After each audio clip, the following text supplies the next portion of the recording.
está ouvindo o Economia Explica, um projeto de extensão do curso de Ciências Econômicas aqui da UERN, Universidade Estadual do Rio Grande do Norte, aqui no Campus Central, em Mossoró. Eu sou Irã, aluno do terceiro período de Economia, e hoje a gente vai conversar sobre um dos temas mais debatidos na realidade econômica brasileira atual, que é a jornada de trabalho. 6 dias de trabalho para apenas um dia de descanso. Para milhões de brasileiros, essa é a rotina semanal. Mas e se essa conta pudesse ser diferente? Nos últimos meses, ganhou força no debate nacional uma proposta de redução da jornada de trabalho de 44 para 36 horas semanais, sem redução de salário. De um lado, argumentos ligados à saúde mental e à qualidade de vida; do outro, preocupações com custos, inflação e os impactos no crescimento econômico. A pergunta que vamos tentar responder hoje é: trabalhar menos significa produzir menos?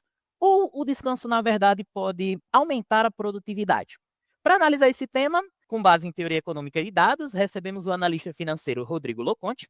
Loconte ele tem uma atuação focada em análise econômica e interpretação de dados, com formação econômica pela Universidade São Judas Tadeu e com MBA na PUC do Rio Grande do Sul em Tecnologia para Negócios. Além disso, ele é criador de conteúdo e analista de temas econômicos, políticos e sociais, produzindo materiais em vídeo e participando de debates e podcasts voltados à economia aplicada, geopolítica e conjuntura política. Loconte, seja muito bem-vindo. Muito obrigado pelo convite. Cara, eu nunca ouvi uma descrição tão precisa da minha singela carreira. Gostei bastante. Eu nem tenho muito o que explicar, é exatamente isso que você mencionou. Vamos começar já tratando com um dos temas mais debatidos hoje em dia. Eu tenho certeza que o nosso Sim. ouvinte ele quer entender, né, sobre o que a gente está tentando discutir.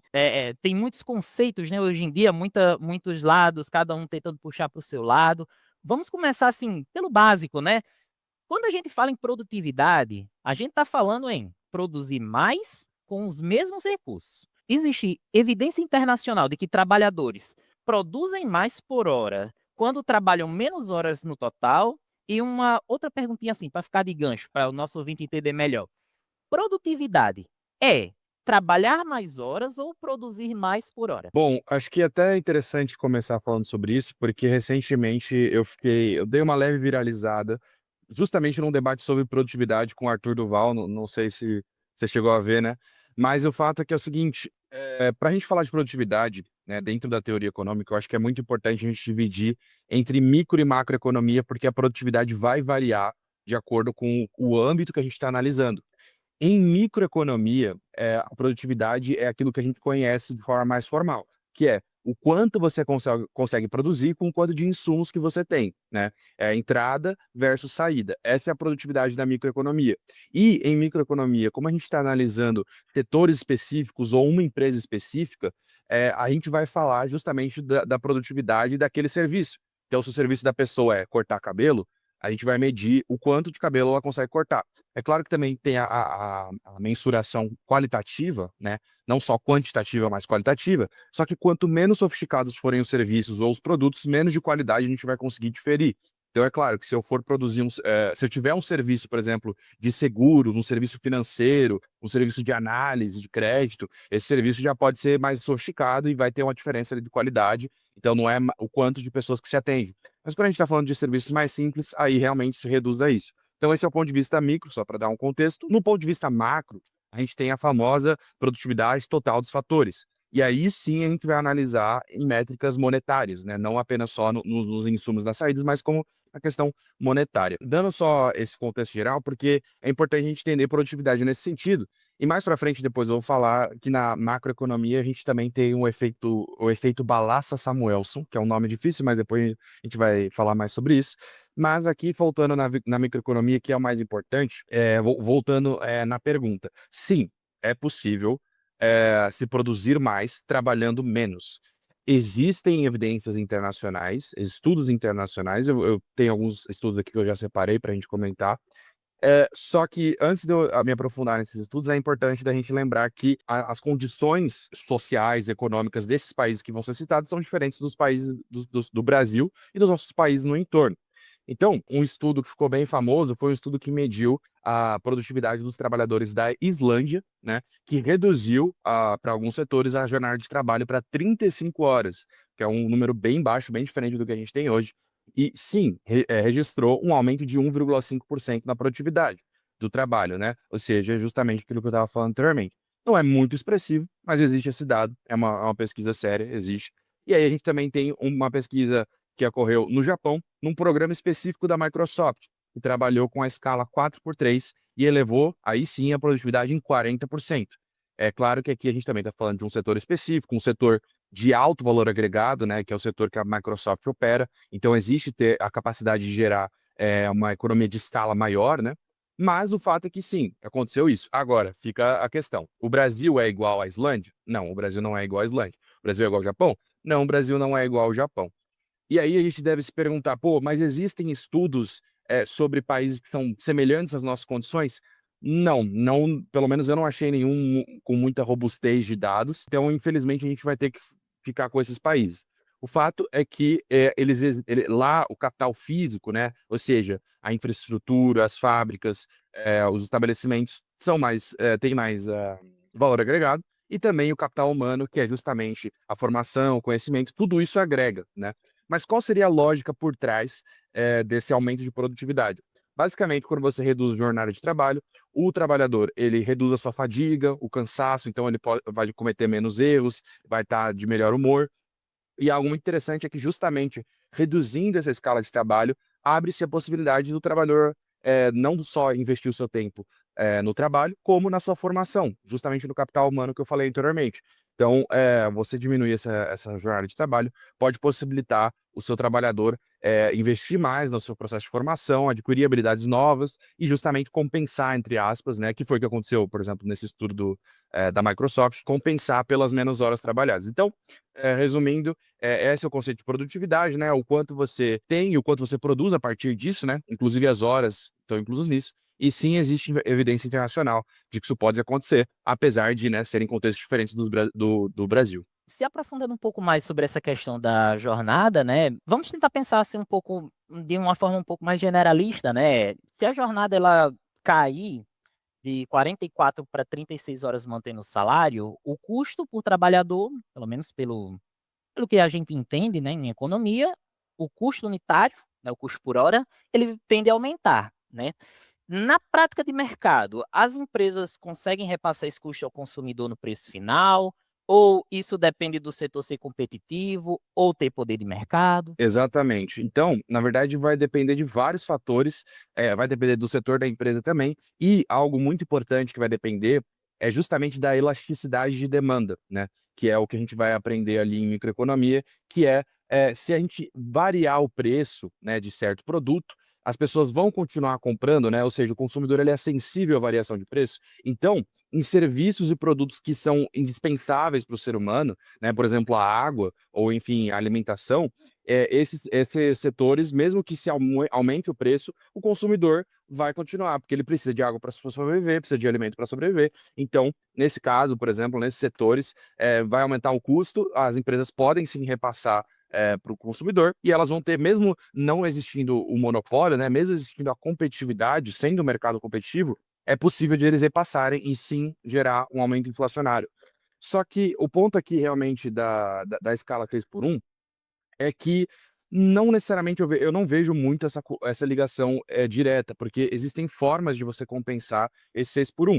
Então, por exemplo, o mercado, né, muitas pessoas que trabalham 6 por 1, trabalham em mercados. O mercado não vai ter o 6 por 1, então ele vai ter que contratar alguns funcionários para poder repor, esse vácuo que ficou. Eu realmente não consigo imaginar que o aumento de preços em relação a isso, para cobrir esses custos, seja muito expressivo. Especialmente porque as grandes redes, né, de mercado, que são também, principalmente as que trabalham com 6 por 1, estão com margem de lucro expressivas ainda, né? Então, não necessariamente elas precisariam fazer esse repasse. E aí, realmente, nesse caso, por uma competitividade local, assim, um mercadinho que pode competir com um preço mais baixo, talvez não fosse interessante, especialmente os mercadinhos ali que podem não trabalhar com 6 por 1, por exemplo.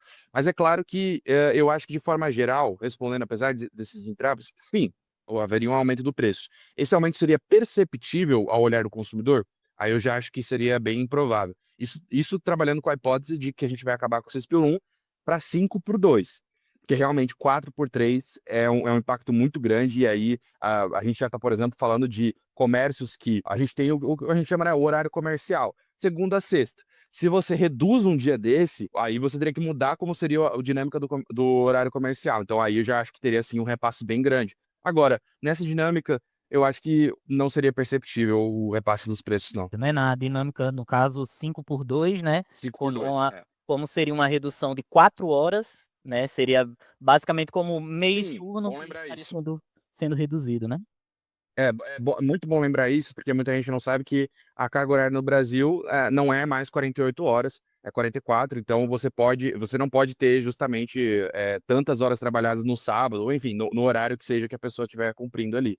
E na 4x3, não tem como você encaixar, né, porque você fica limitado a 4 dias, então fica bem difícil. Vamos falar um pouquinho sobre automação, né, é uma coisa que Maravilha. a gente assim, a redução, ela pode gerar novos empregos, né, cobrir turnos adicionais, uma coisa que você ressaltou logo no início. Porém, o aumento de custos, uma coisa que, né, pelo menos já vi alguns professores falando, acredito que tenham teorias econômicas, não sei, aí se aí me dizer se estão robustas ou não, que falam que o aumento de custos, ele tende a gerar automação, ajuste no quadro de funcionário ou pode ter demissão. E minha pergunta seria no seguinte sentido: dado esse cenário de que, assim, vai ocorrer uma redução na jornada de trabalho e principalmente essas pequenas empresas que não têm como mexer tanto na margem de lucro, né, é claro, você falou da questão da 5 por 2 ou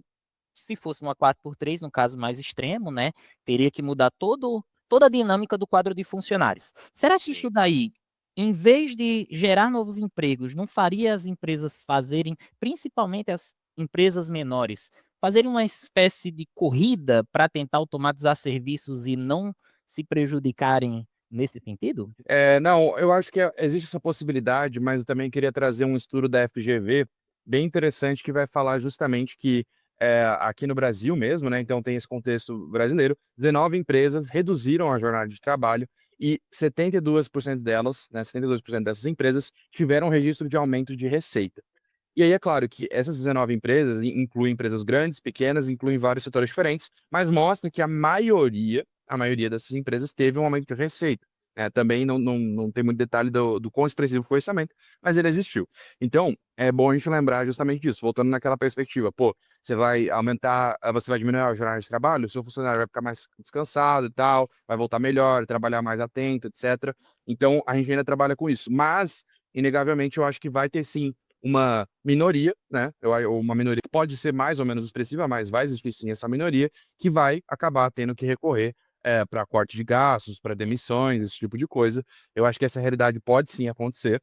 E aí quando a gente pensa nas pequenas e médias empresas, também tem um dado interessante aqui, que uma pesquisa da Genial Quest, ela vai falar que a maioria das pequenas empresas, pequenas e médias empresas, considera que o impacto do fim da 6 por 1 vai ser nulo ou positivo. Quando a gente agrupa esses dois dados, né, e deixa de fora as que acham negativo, existe uma maioria. Então, mesmo nas pequenas e médias empresas, existe essa percepção. Óbvio que vai sofrer, vão ter reajustes no mercado, vão ter dificuldades, mas realmente o mercado ele tende a se regular, né? Às vezes ele demora um pouco mais, às vezes ele demora um pouco menos, mas o mercado tende a se regular, e voltar. E aí, né, especialmente na teoria econômica mais moderna, ele tende a voltar mais ou menos no patamar que estava antes, porque não existe um incremento real no capital humano ou tecnológico. Isso a gente falando em ceteris paribus, né? Ou seja, só analisando precisamente o fim da escala 6 por 1. Então, ela apresenta muito mais um aspecto de mudança no curto prazo do que no longo prazo, na minha perspectiva. Vamos continuar nessa questão, né, de empresas menores. Acredito que, você tenha visto que, de acordo com o IBGE, cerca de 40 em torno de 40% da força de Sim, trabalho brasileira esteja na informalidade, né. sim. Uma mudança mais rígida nessa jornada formal, ela poderia aumentar a informalidade como uma estratégia de adaptação das empresas? Novamente, o foco, né, que acredito, não apenas eu, todas as pessoas que são críticas a essa ideia, essas pessoas geralmente elas tentam focar mais no qual o impacto nas pequenas e médias empresas. Essas pequenas e médias empresas, será que elas não iriam tentar vamos dizer assim, contratar de forma informal como uma estratégia de adaptação, E se você tiver dados sobre isso, quais seriam os setores mais impactados por uma mudança desse tipo, né? Na questão de uma possível informalidade aumentando, ou de pessoas não contratando mais como CLT, só contratando com o contrato, talvez até como PJ. Então, de todos os problemas que a gente já comentou aqui, então, por exemplo, queda na produtividade, eu acho que o impacto não é muito grande. Na produção, né, por consequência, também não é muito grande. Na inflação, também acho que é pequeno. Então, assim, esses aspectos eu acho que é pequeno. Na informalidade, propriamente dita, aí eu acho que sim, pode ter um aumento na informalidade. Eu acho que dentro dos aspectos macroeconômicos que a gente está observando aqui, o mais vulnerável é essa questão da informalidade. Porque o pequeno negócio, antes dele, decretar falência ou desistir ou, enfim, vender a empresa ou algo nesse sentido, eu acho que sim, ele pode partir, pra contratação de PJ ou qualquer tipo de informalidade nesse sentido, fazer o famoso por fora, alguma coisa nesse sentido. Eu acho que sim, isso pode acontecer. Lembrando que eu falei anteriormente do dado, né, que a maioria das pequenas e médias empresas argumentam que não vai ter muito impacto, mas existe sim uma minoria dessas empresas que argumentam que vai ter um impacto, e provavelmente, essas empresas elas vão preferir ou realmente, demitir o funcionário ou até e investir em tecnologia, só que no setor das pequenas e médias empresas, elas possuem menos capital para se fazer isso, né, então, realmente elas vão recorrer à informalidade. Então um cara que trabalhava lá 6 vezes na semana, eles vão ter que mudar o contrato, vão ter que, enfim, tentar um PJ, algo nesse sentido. Então acho que o principal impacto pode ser sim a informalidade. Agora, a informalidade no Brasil já é alta, né, já é bem alta. Eu acho que vai aumentar, mas não vai também ser algo muito, muito, muito expressivo, pelo menos não na minha perspectiva, na minha análise. Eu acho que sim, vai ter um aumento, especialmente nos primeiros anos dessa medida, mas que, de uma forma geral, não mudaria, muito o cenário que a gente já tem hoje. Eu teria outras ideias, outras propostas para melhorar essa questão da informalidade, mas no caso da 6 por 1, apesar dela melhorar o bem-estar do trabalhador, eu acho que sim, ela pode causar o aumento da informalidade. Vamos falar sobre crescimento econômico. Eh, Maravilha.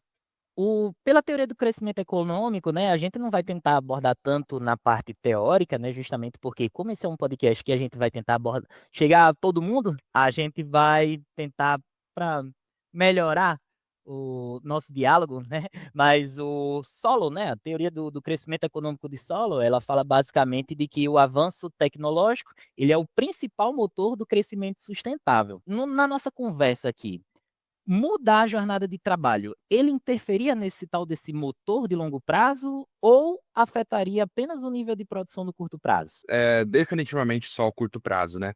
Então assim, o modelo de solo, ele é um modelo, exógeno, né. O que que é exógeno? Ele vai falar que a tecnologia, ela é importante, aliás, ela é um fator determinante do crescimento econômico, mas não explica como que vem essa tecnologia, como que ela cresce, em que velocidade, ou seja, fala: "Ah, o que faz o país crescer? É a tecnologia". Tá, e como a gente melhora a tecnologia? Não se traz muitas respostas nesse modelo específico. Mas, ainda assim, ele foi um modelo base e ele é um modelo muito estudado de forma teórica, assim, de introdução. E mesmo nele, né, mesmo usando esse modelo que é mais simples, mostra que essa mudança na jornada de trabalho vai ter pouco impacto no longo prazo. No curto prazo, realmente, vai mudar a produção. Mas no longo prazo, realmente o que vai mudar é o fator tecnológico, é a inovação. E aí, existem hoje novos modelos, né, modelos exógenos, ou, aliás, endógenos, né, que vão trazer como que esse capital, como que essa tecnologia vai aumentar, como o capital humano vai aumentar. Vários modelos, o próprio modelo AK é um exemplo disso, né, um modelo que também é estudado na teoria de crescimento econômico, né. Mas o fato é que, assim, também existem estudos hoje que vão falar, da questão das instituições, né, que é uma vertente aí que eu gosto bastante, que vão explicar elas também como um motor de crescimento a longo prazo, né, e explica o que facilita ou não a possibilidade de ter mais investimento em tecnologia, mais destruição criativa, né, que é uma palavra que a gente também, um termo, né, melhor dizendo, que a gente também está escutando muito do economista Joseph Schumpeter, que vai explicar muito mais essa questão, do crescimento econômico. Então, ainda fazendo um gancho, eu acho que a medida de finalizar 6 por 1 pode sim trazer um bem-estar para o trabalhador, mas é meramente, uma medida, que não ataca as profundidades dos problemas econômicos do Brasil, que, na minha perspectiva, são justamente esses problemas institucionais, problemas de projeto de país. E acabar com a 6 por 1 é uma medida legal, vai ajudar muitas pessoas, mas não resolve os problemas que estão mais embaixo, que estão na estrutura do nosso país. E, portanto, por exemplo, não atacam em nada a questão tecnológica. O capital humano, né, ou seja, a formação pode até melhorar um pouco, porque a pessoa, como eu disse, né, vai ter um dia a mais para estudar, para se formar, só que ainda assim é insuficiente para a gente atingir patamares de países de alta renda, países desenvolvidos.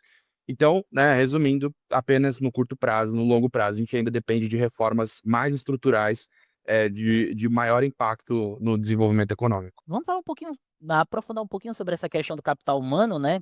A teoria econômica, ela nos mostra justamente que investir em qualificação, né, aumenta a produtividade. Você estava falando sobre a questão de que o fim da jornada 6 por 1 pode fazer com que as pessoas se qualifiquem mais com um tempo de estudo maior, né? Ela possa conseguir um emprego melhor, ela possa conseguir uma renda melhor no futuro, né? Nós podemos interpretar a redução da jornada como um investimento indireto em capital humano, ao permitir mais tempo de estudo, né, descanso, qualificação, ou o gargalo brasileiro é mais de renda do que de tempo disponível? É uma boa pergunta, porque na verdade os 2, né, eh, o ponto aqui na verdade é que, mesmo assim, ela sendo um investimento, não financeiro, né, o fim da escala 6 por 1, um investimento não financeiro no capital humano, infelizmente é insuficiente. Então assim, melhora um pouco, mas realmente, eu acho que se a gente for ter que definir apenas um, o nosso problema ele deriva mais da renda do que do tempo. Então, e aí, e essa renda, né, infelizmente também a gente não pode acabar com, a gente não pode aumentar a nossa renda, né, acabar com esse problema da renda baixa apenas com leis, nesse sentido que vão regular a economia do dia para a noite, né, com canetadas, como o pessoal fala, que são sim importantes para gerir o mercado de trabalho, etc. Legislações trabalhistas são importantíssimas, mas realmente o verdadeiro motor do crescimento não vem dessas leis. É claro que o Estado ele pode sim e deve, na verdade, ser um grande investidor em universidades, em institutos técnicos que vão fazer essa coligação, né, entre as empresas e o capital humano, ou seja, o conhecimento e a aplicação prática desse conhecimento. O Estado tem que fazer esse papel, só que não é necessariamente passando leis que vão, enfim, limitar a jornada de trabalho, esse tipo de coisa, ou até mesmo, em algum sentido, aumentando o salário mínimo, porque realmente para se aumentar o salário mínimo de forma mais expansiva, né, para ter um aumento muito grande do salário mínimo, é necessário ter um embasamento produtivo atrás. E normalmente esse embasamento produtivo vai vir com maior tecnologia, ou com instituições de mais qualidade. Então, realmente, o problema do Brasil é mais de renda do que de tempo. Claro, tempo a mais é sempre bem-vindo, mas ainda assim a gente teria que tratar de questões muito mais profundas e mais complexas para que a gente possa possibilitar esse aumento expressivo na renda. Vamos tentar entrar, assim, nessa questão mais do bem-estar social, né, que é uma coisa muito importante. As pessoas que mais defendem o fim da escala 6 por 1, elas são focadas, acredito eu, que tanto você, Loconte, quanto todas as pessoas envolvidas no debate público, elas falam, defendem o fim da escala 6 por 1 justamente por esse motivo, que é a questão do bem-estar do trabalhador, né? O trabalhador ele trabalha muito, isso daí encarreta em todos os outros problemas, né? Como problemas de saúde, né? Burnout, problemas físicos, né? Que podem ocorrer, não apenas problemas de cansaço mental, mas também problemas de cansaço decorrentes de cansaço físico. Você não tem tempo com a família, você não tem tempo de fazer um lazer. E aí eu quero pegar um pouquinho sobre uma área de estudo, né, que é muito famosa do Amartya Sen, né, que o Amartya Sen ele é você pode me corrigir se eu estiver errado, se eu não me engano, ele é o criador do conceito de IDH, não é isso? Se eu não me engano, sim. Eu sei, ele é Nobel, mas eu acho que ele também criou o IDH, sim. Pronto. O Amartya Sen, ele defende que o desenvolvimento, justamente ele parte nesse princípio, né, que o desenvolvimento ele não é apenas aumento de renda, mas também a expansão de liberdades, capacidades. Se a redução da jornada, né, ela aumenta a participação social, a convivência familiar, a qualidade de vida, como a gente conseguiria equilibrar, esses possíveis impactos econômicos com esses ganhos sociais? Ou isso não é uma questão relevante? Boa. Não, eu confirmei aqui, tá correto, né? O Amartya Sen, ele vai criar o conceito de IDH lá em 1990. É interessante porque eu já vi o IDH de 1990, a lista, e inclui países do bloco socialista, que foi o último ano, penúltimo ano deles de existência, só uma curiosidade. Mas enfim, sim, para ele é fundamental a questão, do bem-estar, né, e aí também a gente tem que trazer a distinção entre crescimento econômico e desenvolvimento econômico. Então, o crescimento econômico, ele é meramente registrado do aumento do PIB, aumento da produção, né, o produto interno bruto, a produção. Então, a gente pode ter um crescimento econômico muito bom, crescer o país, assim como aconteceu, por exemplo, no regime militar, né, na ditadura militar, a gente tem um crescimento de 8, 9, 10% do PIB ao ano. Maravilha. Mas o crescimento ele vai medir isso, né, o quanto se aumentou da produção. Agora, para quem foi beneficiado com esse aumento? Quais setores que foram? A população mais pobre teve acesso a esse crescimento? Aí que entra o desenvolvimento, né? Então, o desenvolvimento é mais do que crescer, é crescer de forma equitativa, né? Distribuindo esse crescimento. Tem também a frase famosa, né, do Delfim Neto também, dessa época da ditadura, né? Ah, precisamos primeiro crescer o bolo para depois distribuir ele. Então, é justamente crescer e desenvolvimento. Só que, né, como a gente sabe, os militares não foram muito bons nessa parte também de distribuir. Até mesmo na parte de crescer, nós temos críticas, né? Eu tenho críticas, mas na parte de distribuir também não. Então, o Amartya Sen ele vai falar justamente isso. Ele vai falar muito mais, vai dar muita ênfase ao desenvolvimento do que necessariamente o crescimento. E ele vai trabalhar com o conceito de conciliar não apenas também esse desenvolvimento, como o bem-estar do cidadão, da população. E ele vai falar que sim, é possível isso. É possível a gente conciliar os dois, ter os dois resultados. Não é vou escolher um e não posso pegar o outro. Não. Dentro da economia é sim possível ter esses dois. É claro que não é fácil, não é simples, requer políticas do governo, né? Requer participação da sociedade civil, participação do mercado privado, das empresas, engajamento, requer muito trabalho e muita força, mas é sim possível a gente ter essa questão mútua, né? Do bem-estar social e da perspectiva econômica. Então, por exemplo, também uma ideia interessante ok, a gente vai acabar com a escala 6 por 1 e os pequenos negócios podem ficar mais vulneráveis. O governo pode fazer projetos com esses pequenos negócios de várias formas, desde as mais simples, que seriam, por exemplo, subsídios, até, por exemplo, contratações dessas pequenas empresas para justamente compensar essa perda que eles vão ter, né, entre aspas também, essa perda de um funcionário menos um dia. Então, beleza, você está precisando de mais dinheiro para compensar isso? Pode trabalhar com processo de subsídio. E aí, também, né, trazendo um bônus sobre isso, é bom a gente lembrar, esses processos de subsídios, de ajudas que o governo tem, né, de seleção de empresas, precisa ser vinculado a resultados. Então, também a gente não pode só chegar, não, beleza, a empresa está precisando de um dinheiro e tal, foi prejudicada por essa ação, vamos dar dinheiro para eles e acabou. Pronto. Não, não é isso também. A gente precisa ter a vinculação desses incentivos financeiros, né, dos subsídios, etc., desonerações, esse tipo de coisa, com resultados. Então, beleza, a empresa ela tá passando por dificuldades, mas depois que ela receber os subsídios ou os programas do governo, ela tem que entregar crescimento, tem que entregar maior empregabilidade. Agora tem mais renda para contratar uma nova pessoa, por exemplo.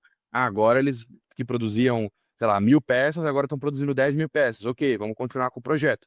Senão, realmente vira um apadrinhamento, né? Só vai ajudar certos setores sem ter resultado em troca. Então, são apenas ideias, né, que eu vou jogando em relação a como é possível a gente conciliar o bem-estar do trabalhador com também o desenvolvimento econômico. Então, uma forma interessante é essa, projetos, né, para compensatórios, especialmente para as pequenas e médias empresas. As grandes empresas, quando a gente analisa a margem de lucro deles e quando a gente vê o quanto de caixa que eles têm, eles conseguem, eles aguentam perder um funcionário, contratar um outro, por exemplo, um Atacadão da vida, um Carrefour, que são os setores, enfim, que acabam sendo impactados, né, setores de comércio, varejo, esse tipo de coisa. Essas empresas não precisam necessariamente de algum tipo de ajuda do governo. Agora, as pequenas e médias empresas, sim, acho que seria interessante. E aí a gente consegue conciliar essas duas virtudes aí. Bom, então fica aí a reflexão, né? Será que a gente está discutindo apenas as horas no relógio ou o modelo de desenvolvimento que queremos para as próximas décadas, né? Antes da gente encerrar, eu gostaria de pedir ao Loconte, né, o nosso convidado, que deixe uma mensagem especial para os estudantes de economia da UERN que estão entrando agora no mercado de trabalho. Que conselho você daria para quem quer entender melhor esses temas? Produtividade, crescimento, políticas públicas? Fique à vontade. Se quiser recomendar um livro, um filme, uma série, seu espaço. Maravilha. Bom, então fica meu abraço aí para os estudantes de economia da UERN. Muito bom o estudo de economia. Eu sempre recomendo todo mundo para seguir essa carreira. É uma carreira que o mercado de trabalho é muito amplo, né? Não é tão fechado como outras carreiras que as pessoas às vezes ficam em dúvida, né? Eu mesmo fiquei em dúvida entre economia e relações internacionais, só que o mercado de trabalho é abismal a diferença entre os dois. Relações internacionais é muito nichado, economia tem muito mais possibilidades. Além disso, né, além de você ter um mercado de trabalho, eu acho que a formação teórica, né, as aulas, a estrutura das disciplinas, ela é mais ampla, né, vai te dar uma visão maior do mundo, porque a economia, especialmente hoje, né, nos dias de hoje, de capitalismo financeiro, né, capitalismo moderno, ela dita muito das normas sociais. Então você precisa aprender economia para entender até mesmo normas sociais, costumes, cultura, uma coisa vem antes da outra. Então eu acho que é primordial a gente saber aprender sobre isso. É um curso muito bom, muito completo. Particularmente eu gosto muito de história econômica, né? A matéria que eu mais gostava, que eu mais acompanho. E recomendações de leitura, eu acho que, bom, a minha maior mesmo é do economista norueguês Erik Reinert, que é Como os países ricos ficaram ricos e como os países pobres continuaram pobres. Interessante a gente notar justamente esse jogo de palavras, porque não é que os países pobres ficaram pobres, eles continuaram. Então teve algum tipo de coisa, né, sem dar muito spoiler sobre o livro em si, mas algum tipo de virada de chave que os países ricos fizeram, né, o mundo desenvolvido e tal, que eles fizeram para sair dessa condição de pobreza, que é justamente o que o Brasil precisa fazer, né? No livro também tem um subcapítulo sobre o Brasil, falando sobre os nossos problemas, etc. E é muito importante a gente ter essa dimensão, né, de como fazer para sair da armadilha da renda média, né, que é essa armadilha que a gente está hoje. Inclusive, eu fiz a promessa, eu falei que ia falar do efeito Balassa Samuelson, acabei não falando. Vou trazer aqui, tá? Beleza? Só de forma simples. Basicamente, o que esses dois economistas vão falar é que para a gente ter um aumento, e tem bastante a ver com o tema, né? Para a gente ter aumento real, né, na renda dos trabalhadores de serviços pouco qualificados, e aí entra cabeleireiro, atendente de supermercado, frentista, garçom, para essa galera conseguir ter uma renda expressiva, a gente precisa de uma outra galera, né, que trabalhe em setores de alta sofisticação produtiva, setores industriais, de serviços, que eles vão ter a renda necessária para, digamos assim, repassar esses rendimentos, né? O efeito é justamente esse repasse de renda para as pessoas de serviços menos qualificados. Então, isso requer justamente que o Brasil se reindustrialize, requer que o Brasil tenha essa sofisticação produtiva, né, que pare de exportar serviços brutos, ou serviços não, produtos brutos, né, por exemplo, petróleo bruto, soja bruta, sofisticar esses produtos para aí sim a gente ter uma renda dentro do nosso país, a renda não escapar para outros países, e aí sim, com essa classe robusta, classe industrial, classe que tem uma renda maior, os preços vão repassar para esses serviços menos competitivos, ou menos competitivos não, menos sofisticados. Então, porque assim, por exemplo, o cabeleireiro não tem muito o que ele fazer, ele pode comprar até uma máquina melhor de cabelo, ele pode tentar atender mais pessoas, mas a renda dele não vai variar muito, porque ela depende da galera que está ali trabalhando na indústria e tal, e vai repassar esses rendimentos. Então, esse é o efeito Balassa Samuelson e entra na escala 6 por 1, porque legal, acabar com a escala 6 por 1 vai trazer o bem-estar para o trabalhador. Mas enquanto o Brasil não se reindustrializar e não tratar desses problemas crônicos, né, esses problemas estruturais, a renda não vai vir. Então, acabar só com a 6 por 1 não vai trazer mais renda, infelizmente, para o trabalhador. Eu gostaria que fosse assim, mas não é. A gente precisa reindustrializar, fazer tudo aquilo. Então, esse é o meu panorama geral que eu queria trazer. Leiam o livro que eu recomendei, do Eric Reinert. E é isso, agradeço aí pelo convite. Se tiver também mais alguma colocação. Loconte, muito obrigado pela participação. Tenho certeza que quem está ouvindo até agora deve ter adorado, que mesmo quem não concordar vai ter coisa para estudar, né, para tentar ver se Sim. realmente o que ele discorda, se está errado, se está certo, ou quem concorda talvez pode ter expandido seus conhecimentos. Loconte, para a gente encerrar, como é que nossos ouvintes podem acompanhar seu trabalho, Loconte? Boa, pode jogar nas minhas redes sociais, Rodrigo Loconte, pode ser no YouTube, Rodrigo Loconte, no Instagram, no TikTok. Também, se colocar só Loconte, já é possível de achar. Então, fica aí as minhas redes. Bom, então foi isso, pessoal. Esse foi o Economia Explica, um projeto de extensão do curso de Ciências Econômicas da UERN Mossoró, levando a análise econômica para além da sala de aula. Siga-nos nas redes sociais também. Estamos no YouTube, Spotify, Instagram. Só buscar lá, Economia Explica Podcast. Obrigados a todos pela audiência e até o próximo episódio. Valeu, até mais.